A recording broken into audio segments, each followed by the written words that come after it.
kepada Bapak Bambang. Ya, Pak Bambang, selamat siang. Selamat siang. Di sini saya Angga mau menanyakan tentang kenapa kalau kaos atau pakaian yang ada sablonan kalau direndam kadang-kadang suka luntur gitu. Baik. Apakah gara-gara bahan kimia dari deterjen, apakah dari bahan sablonan yang jelek gitu, Pak? Kalau apa tadi? Sablonan. Kalau kaos atau kain Pak, yang... halo? Ya, Angga, saya akan mengulangi pertanyaan yang baru saja Angga sampaikan ya. Tolong dikoreksi kalau ada salah dalam saya mendengarnya. Kenapa kaos Ya, atau Bu. pakaian yang disablon ketika direndam seringkali luntur? Apakah ini karena bahan kimia yang terdapat dalam deterjen atau karena bahan dari sablonan itu yang tidak bagus? Begitu ya, Angga? Iya, Bu. Ya, Karena lunturnya, bukan karena karena luntur. Mengapa sering luntur bahan sablonan itu kalau direndam? Baik, Angga, ada lagi pertanyaan yang ingin ditanyakan? Ada lagi, Bu, ada lagi. Silakan. Udah, Bu, mungkin cukup sekian dari saya. Hmm? Udah Selamat itu siang, saja. Bu. Selamat siang, terima kasih Angga di Makasih Banten. banyak sebelumnya dan sudahnya. Iya. Iya, Angga di Banten baru saja menelpon kepada kami dan bertanya kenapa ya kaos atau pakaian yang disablon ketika direndam sering kali luntur. Apakah ini disebabkan oleh bahan kimia yang terdapat dalam deterjen atau karena bahan-bahan dari sablonan ini yang tidak bagus? Silakan dijawab Pak Bambang. ya, yang luntur itu apanya? Kaosnya Pak yang Masa kaosnya yang disablon. luntur? Oh iya, Yang benar sih luntur, sebenarnya sablonan itu ya, yang menjadi sablonan. luntur dan Iya, mengenai jadi kalau- memberikan noda di kaosnya. Iya, jadi kalau kaosnya direndam atau sebelum disablon Ya, tidak luntur, kan tidak luntur kan? Baik. Kaosnya tidak luntur. betul. Begitu sudah dikasih sablon, maka setelah dicuci atau apa, itu tadi katakan Sablonan kemudian itu menodai luntur. kaos, ya. Jadi karena apa? Ya, Ya berarti karena sablonannya. Jadi karena mutu dari pewarnanya itu. mutu dari Ya, perwarna mutu sablonan pewarnanya itu Jadi yang kurang jenis bagus. sablon tentu ada banyak mungkin yang bagus, ada yang kurang bagus mutunya. Ya, jadi kalau dia luntur hanya dengan air luntur, ya itu kan kurang bagus. Mestinya kan jangan luntur kalau Direndam Ya. dengan menggunakan deterjen. Apakah itu karena deterjennya atau karena meskipun dengan menggunakan deterjen tapi kalau Ya. atau bahan pendukung dari sablonan itu memang tidak bagus, maka tetap saja luntur. ya, jadi seperti tadi yang sudah kita bahas bahwa sabun Ya. atau tadinya orang mencuci itu hanya air. Ya. Ya, hanya air cukup karena semua kotoran yang ada itu bisa larut di dalam air, Iya. maka ke bawah air. Iya. Ya, jadi misalnya tangan atau kain misalnya yang hanya kena tanah misalnya, tanah itu tanah tidak ada minyaknya. Itu kalau hanya kena air bisa bersih karena semua ke bawah air. Nah, persoalannya kan kalau sampai dia mengandung lemak. Iya. Nah, air ini tidak mampu. Iya. Nah, bagaimana supaya mampu? Maka ada sabun. Nah, di dalam sabun, molekul sabun tadi sudah kita bahas, ada molekul sabun, ada bagian kepalanya, ya, seperti yang tadi sudah kita bahas ya. Ini bagian kepalanya, kita gambarkan seperti ini. Jadi bagian kepalanya ini suka air, tapi bagian ekornya itu suka minyak, ya. Nah, yang suka minyak ini nanti yang bisa mengangkat minyak di dalam kotoran itu. Nah, kemudian kalau ada yang membandel, ya, maka kekuatan daya hisapnya itu lebih kuat lagi, pembersihnya lagi. Nah, maka bisa saja jadi tadi apa sablonannya itu bisa kena deterjen itu, ya, bisa. Jadi jadi makanya kalau membuat sablon kan mestinya jangan sampai luntur. Nah, jadi mestinya dibuat sablonan itu dengan jangan sampai yang mau larut di dalam air deterjen gitu. Ya, saya rasa itu mungkin hanya luntur-luntur sedikit tetapi masih ada ya, masih bagus. Kita akan lanjutkan kembali materi pembelajaran kita pada kali ini. Tadi sudah sampai pada pembersih dan sekarang ini kita akan masuk dalam mengenai tadi Oh ya, masih ada tambahan? sabun Oke, silakan. dan ada kelebihan deterjen. Iya. Ya, kita lihat kelebihan sabun. dia tidak meracuni kehidupan air, Baik. limbahnya ya. Kemudian kenapa tidak meracuni kehidupan air atau dia ramah dengan lingkungan? Ya karena limbah air sabun ini dapat diuraikan oleh mikroorganisme ya, oleh mikroorganisme atau yang disebut dengan dia termasuk biodegradable. Jadi dia bisa diuraikan oleh mikroorganisme yang ada di situ. Jadi tidak merusak, tidak membuat iritasi, tidak membuat alergi ya. Tapi bisa saja mungkin sabun tertentu itu membuat alergi pada orang-orang tertentu. Ya. Baik. Tetapi relatif lebih aman kalau kita mandi untuk tubuh kita dengan sabun. Iya, saya harus memotong sejenak Pak karena kita akan kembali menerima penelpon. Halo, dari siapa dan di mana? Dengan Lukman Hakim di Jambi. Lukman Hakim di Jambi. Silakan Lukman, pertanyaannya apa? Iya Pak, saya mau nanya. Ya. Ya, bahan-bahan kimia yang Bapak sebutkan tadi kan itu kan mengandung bukan mengandung, pasti berdampak pada kesehatan gitu. Ya. Apakah dampak kesehatan kita itu berbahaya atau gimana gitu? Ya. Baik. Ada lagi yang ingin ditanyakan? Ya. Kalau bisa menimbulkan penyakit itu penyakit apa? Ya. Yang ketiga penanggulangannya itu. Oke. Ya. Itu saja Lukman di Jambi? Iya Mbak, makasih Mbak. Ya, sama-sama Lukman. Iya, Lukman menanyakan 3 pertanyaan Pak. Bisa langsung dijawab, silakan Pak. Ya, jadi Lukman, terima kasih pertanyaannya. Dia ada satu beban moral di sini ya. Bagaimana kalau semua orang kita menggunakan sabun, menggunakan deterjen, ya? Apakah tidak mencemari lingkungan? Baik. Kemudian bagaimana apakah tidak mengganggu kesehatan kita? Ya, ya bagus. Jadi artinya banyak orang yang peduli. Memang harus ada orang yang seperti itu, yang peduli. Jadi jangan cuek. Bahkan ada orang yang dengan royal buang-buang sisa deterjen ya, semaunya dan sebagainya.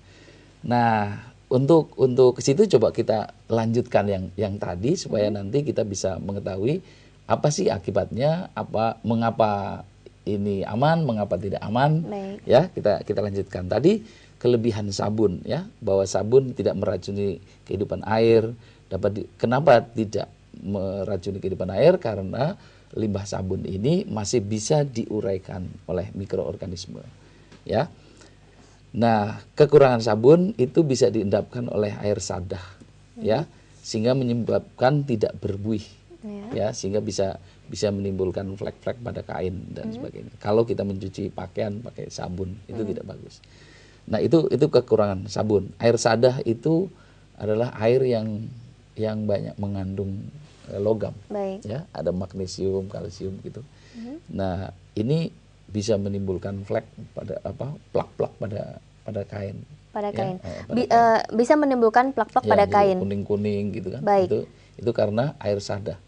Di kain saja menimbulkan plak-plak, apalagi di kulit manusia yang terlibat di dalamnya ketika proses pencucian. Mungkin ini yang akan ditanyakan oleh Lukman berkaitan dengan kesehatan ya. Jadi bisa sakit kulit. Ya, bisa sakit kulit, tapi nanti lebih dari itu. Tidak hanya itu. Kemudian sekarang kita lihat dulu deterjennya.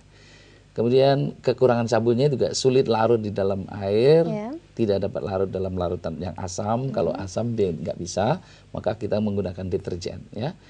Nah, ini sayang tulisannya kurang bagus ini, ya. Jadi ini dapat mengendap jadi kebalikannya dari kekurangan dari sabun itu tidak dimiliki oleh deterjen. Nah, jadi kalau deterjen dia itu masih bisa digunakan pada air sadah. Air yang banyak mengandung logam pun bisa dipakai. Baik. Nah, karena apa? Karena di dalam deterjen itu tadi yang seperti tadi antara lain misalnya STPP ya. Jadi ada sodium tripolifosfat ini bisa mengikat logam-logam itu. Jadi tidak harus semuanya mengendap dulu logam-logamnya. Nah, tetapi sehingga proses pencucian oleh deterjen itu bisa berlangsung walaupun ada logam itu. Iya, mungkin bisa langsung masuk dalam jawaban yang ditunggu-tunggu oleh Lukman, Pak, berkaitan dengan kesehatan. Iya, jadi ini kemudian berkaitan lagi. Jadi ketika deterjen dikasih STPP, ya, ketika deterjen dikasih STTP itu limbahnya itu ternyata ya masih mengandung fosfat kan. Baik. Nah, fosfat itu padahal kan pupuk itu. Fosfat itu nutrisi buat tumbuh-tumbuhan di air. Baik. Sehingga tidak disadari buangan dari air cucian yang deterjen itu menimbulkan tumbuh suburnya enceng-enceng gondok. Baik. Enceng-enceng di dalam danau, di dalam sungai. Nah, ini menimbulkan terganggunya ekosistem yang ada di situ. Iya, baik. Mungkin itu akan kita potong sejenak karena kita akan kembali menerima penelpon. Halo, dari siapa dan di mana? Ya, halo, ini dengan Iis di Majalengka. Iis di Majalengka. Iis, apa kabar? Baik. Ada pertanyaan apa nih, Iis? Mau nanya, sabun kan itu terbuat dari bahan kimia. Ya. Di samping mampu mengangkat kotoran pada pakaian, juga terkadang dampak negatif pada telapak tangan. Baik. Sehingga mengelupas kulit telapak tangannya. Ya. Apakah faktor penyebab terhadap hal tersebut? Baik. Ya, Ada lagi, Iis? Makasih. Ya, sama-sama. Udah itu aja, Mbak. Terima kasih. Ya, pertanyaan dari Iis ini Mirip. berkaitan dengan pertanyaan yang Lukman, ditanyakan oleh Lukman Hakim berada di Jambi dan belum sempat. Mungkin bisa dijawab dengan rangkuman, Pak, dari pertanyaan Lukman dan pertanyaan Iis. Silahkan. Ya, kalau sabun mestinya tidak sampai mengelupas kulit ya. Bayangkan kalau kulit kita mengelupas hanya karena sabun mandi. Nah, nanti kita mandinya gimana? Betul. Ya? Mungkin ini dimaksud ada mungkin deterjen ya. Ya, mungkin sabun cuci ya atau sabun colek atau apa gitu. Silakan. Ya, deterjen termasuk yang deterjen. Memang benar karena di deterjen itu ada banyak misalnya sodium yang tadi ditambahkan sebagai aditif di dalam sabun supaya dia mempunyai zat aktifnya itu untuk membersihkannya bisa lebih kuat. Karena kalau tidak kuat, kotoran itu tidak bisa terangkat. Nah, persoalannya eksesnya adalah kepada ke tangan. Ya, maka cara menggunakannya tentu untuk orang-orang apalagi yang alergi ya mungkin dibuat sedemikian seminimal mungkin untuk bersentuhan dengan air itu. Jadi nyucinya misalnya dengan mesin cuci ya, atau mungkin bilasnya pakai sarung tangan plastik atau bagaimana ya, pokoknya supaya mengurangi sentuhan langsung, kontak langsung dengan deterjen. Tapi buat orang-orang tertentu, kebanyakan orang deterjen itu tidak membuat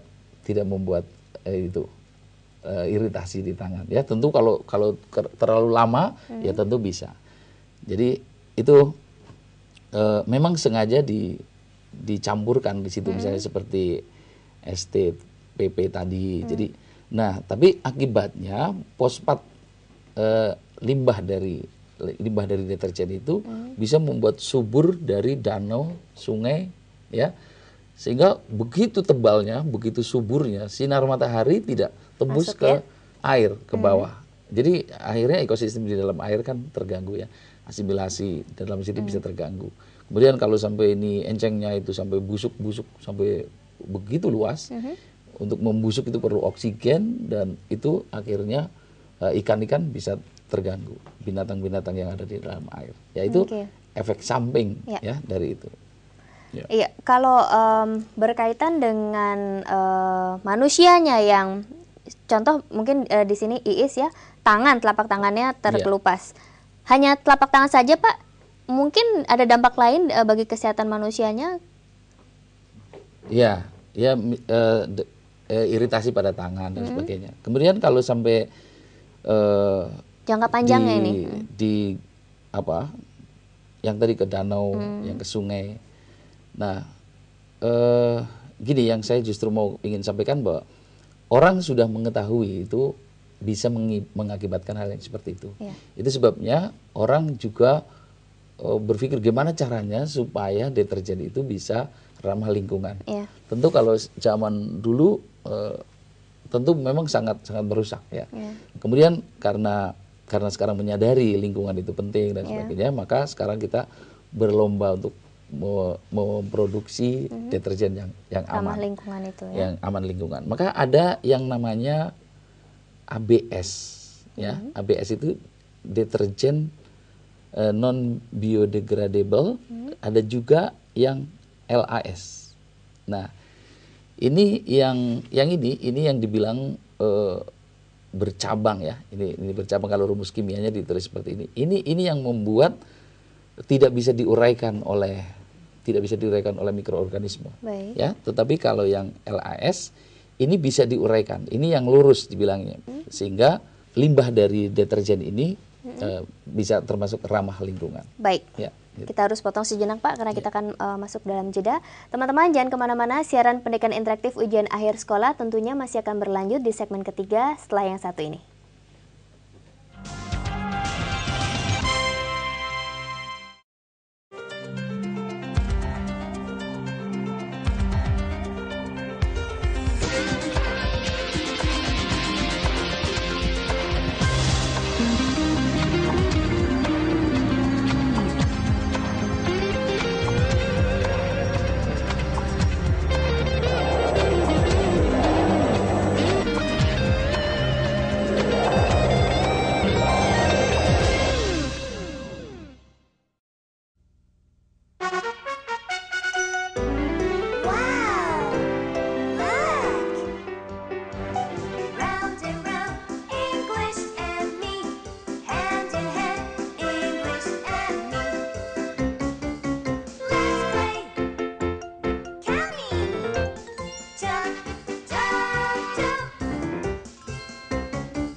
Music Story English and Me.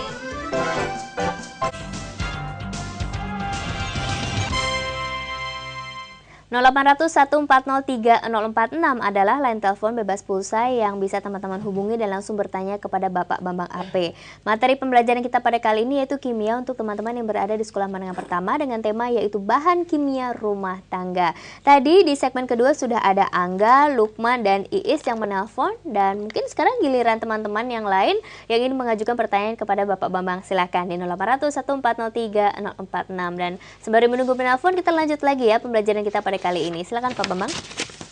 Ya, kalau tadi kita sudah pelajari pembersih ya. Ya. Ada sabun, ada deterjen, dan pembersih yang lain ya. Ada pembersih lantai dan sebagainya. Jadi pembersih zaman sekarang kemudian tidak hanya sekedar membersihkan, tetapi juga harus memberi pengharum. Harus ada aroma yang kita bisa hirup yang itu ya. Sekarang bahan kimia yang lain yang sering kita jumpai di